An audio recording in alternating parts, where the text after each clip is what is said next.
I know! Oh my god, I did it! Oh my god, I got him! I won, Maxis! And we're doing split screen! Yo guys, Josh here, and today I'm doing something kind of cool. So here's the plan. The pieces are stuck, the pieces are jammed, but as you can see there, you can like see inside the remote there. So when I got my Xbox One bundle, this remote already had pieces loose. So short story short, basically I contacted Microsoft 4 months after buying it. They told me that they would indeed send me a new remote. And then I'm like, Microsoft, dude, I'm like, the remote's defective, it's busted, unusable. The one woman's like, oh, it happens over time, wear and tear. I'm like, first off, I've been using Xbox remotes, Xbox 360 and Xbox One remotes for years and almost decades, and they've never been broken when I got them.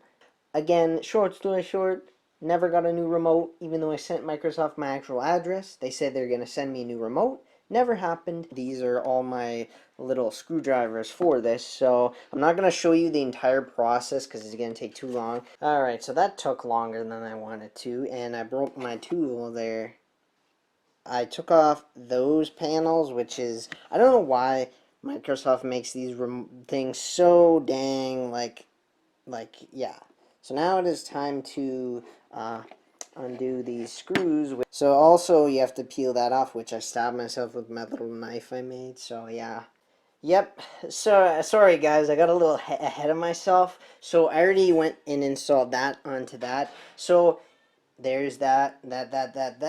The only concern that I'm going to have to deal with is taking out these. So those pins I have to pull out because this didn't include any. So that's my only concern. But again, this is extremely hard because see that wire there? I could technically solder that wire off and put it back on, but it's just way too much more work. And these motors can't go that far either. So yeah, so there's that. Alright, so ladies and gentlemen, two things that I need to point out. Number one, you'll see, please make sure you buy the correct shell for the remote. As you can see, this one does not have an audio jack.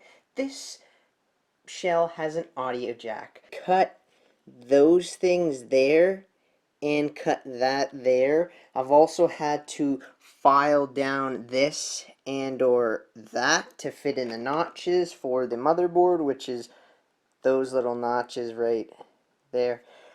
In no video have they discussed how to take apart these things. You'll notice I managed to put those clear ones on. So all you need to do basically is so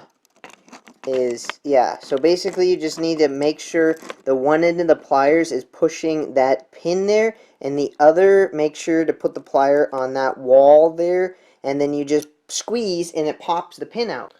Yep. So, ladies and gentlemen, I have pretty much everything back, but I am left with this predicament. How do I get these buttons to click this? Now, as you can see, I've already tried to modify this piece there. Yeah, I've already tried to modify it, and not too much luck. I literally had that to do, and I'm done. So basically what I did with these to get those to work is, you can see I actually super glued some pieces of aluminum slopes to these pieces. You'll see there I filed quite a lot off of that and quite off of that. So the buttons do pretty much, wait, listen.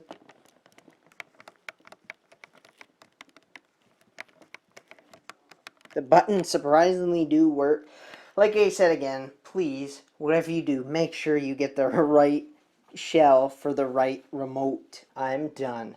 After 5.5 hours of modifications, I was able to fit a motherboard that has a audio jack in a shell that does not support that, which involved me doing a lot of custom pieces like there for those bumpers, a lot of custom things. The completely transparent and clear remote all there. You can see I use like the no-name batteries, but yeah, you can see the motherboard, that. So you're probably wondering, how in the world did I manage to get a motherboard that takes the weird bumpers that goes across the whole top to ones that are like this. Now, as you can see, this, I had to file a lot. I had to super glue a piece of aluminum on there, and I had to cut the bottom part off. So this basically is only held on by that one little hinge there. So yeah.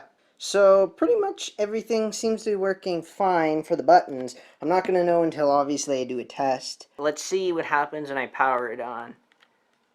Oh man, that's cool. I definitely am going to have to do a whole test. I'm going to have to do a test to see what happens. It's a clear remote. That's about it. So, yeah. This took way too friggin' long. I did solder these on. The only things I couldn't keep were the motion thingies and the triggers here. I had to make so many different adjustments, so many things, but in the end, wait. The reason why I got this shell is because both of these joysticks were messed. They would stick. And I'm not going to jinx it.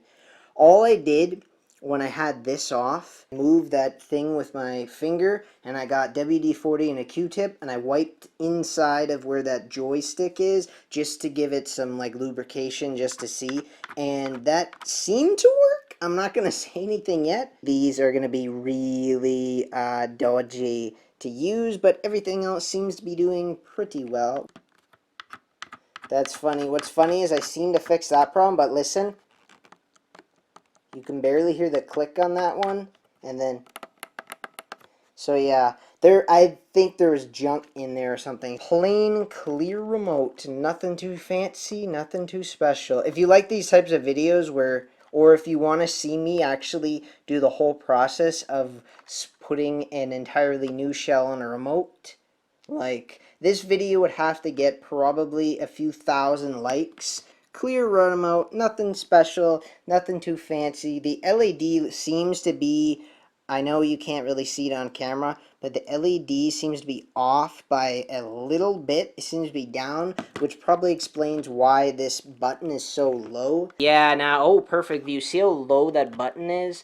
I don't think it should be that low. But anyways, that's about it, ladies and gentlemen. And just like always, bye-bye. Edit Josh here, and you know how I said the remote motherboard was meant for a shell with a audio jack? Yeah, that didn't go so well because all the modifications I made to the motherboard that has an audio jack to adjust for the shell that is meant to go on a motherboard that doesn't have an audio jack, all the adjustments I made on the shell and or a little bit on the motherboard made the remote basically unusable. So basically what happened is, as soon as this video ended, I tested it and I was like, oh man, nothing works, scrapped it, went to the store, picked up a normal plain black wireless remote for 50 bucks, and yeah.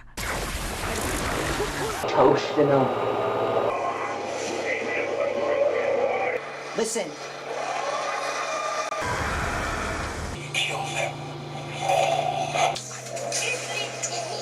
Adios. My